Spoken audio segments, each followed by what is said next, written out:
প্রিয় দর্শক, সকালে ঘুম থেকে উঠেই হোয়াটসঅ্যাপে একটা ভিডিও পেলাম যেখানে জনপ্রিয় বউ ব্যবসায়ী কন্টেন্ট ক্রিয়েটর ইমরান হোসেন দেখতে পেলাম রাতের বেলা ডাকাতি করতে গিয়ে ধরা খাইছে। এবার আগে ভিডিওটা দেখে নেন, তারপরে বাকি কথা পরে বলছি।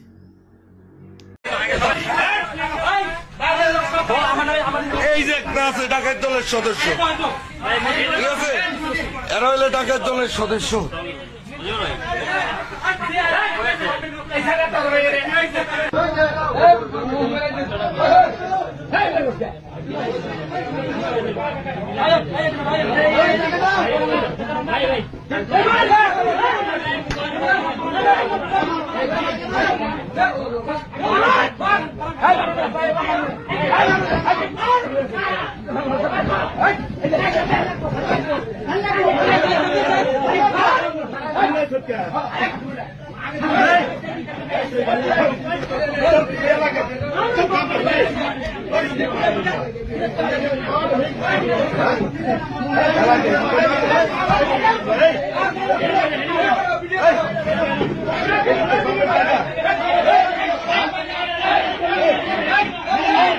এটাই যদি হয় একজন কন্টেন্ট ক্রিয়েটরের আসল রূপ এবং আসল পরিচয়, তাহলে মানুষে কন্টেন্ট ক্রিয়েটরদেরকেও বিশ্বাস করা এবং ভালোবাসা ছেড়ে দিবে।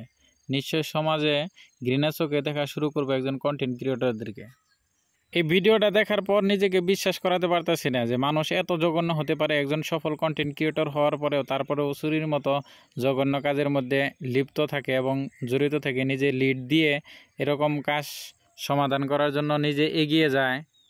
প্রিয় দর্শক, কথায় আছে লোভে পাপ, পাপে মৃত্যু। এটাই হচ্ছে তার আসল রূপ। তার মানে ইমরানকে অনেকটা টাকায় ধরেছে, এতটা টাকায় ধরেছে যে টাকার বিনিময়ে ইমরান যে কিছু করার জন্য প্রস্তুত হয়ে যাবে। এটাই তার বাস্তব প্রমাণ। মানুষ টাকার জন্য এত নিচে নামতে পারে ভাবতেও অবাক লাগে।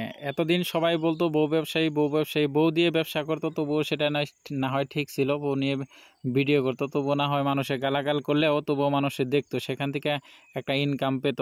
এবারের চুরির যে ব্যবসা শুরু করছিল, এটা কিন্তু একদম বিনা কষ্টে, শুধু রাত্রের বেলায় গিয়েই কিন্তু মানুষের ওখান থেকে লক্ষ লক্ষ টাকা সেখান থেকে ডাকাতি করতে আনতে পারতো।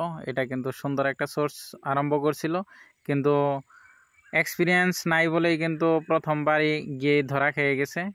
তো প্রিয় বন্ধুরা, আপনারা অবশ্যই ভিডিও দেখে সুন্দর একটা মূল্যবান মন্তব্য করে যাবেন।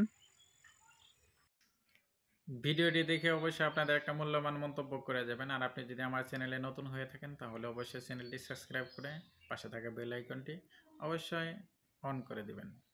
তো পরবর্তী সময় আপনাদের সাথে দেখা এবং কথা হবে। তো সবাই ভালো থাকুন, সুস্থ থাকুন। আল্লাহ হাফিজ।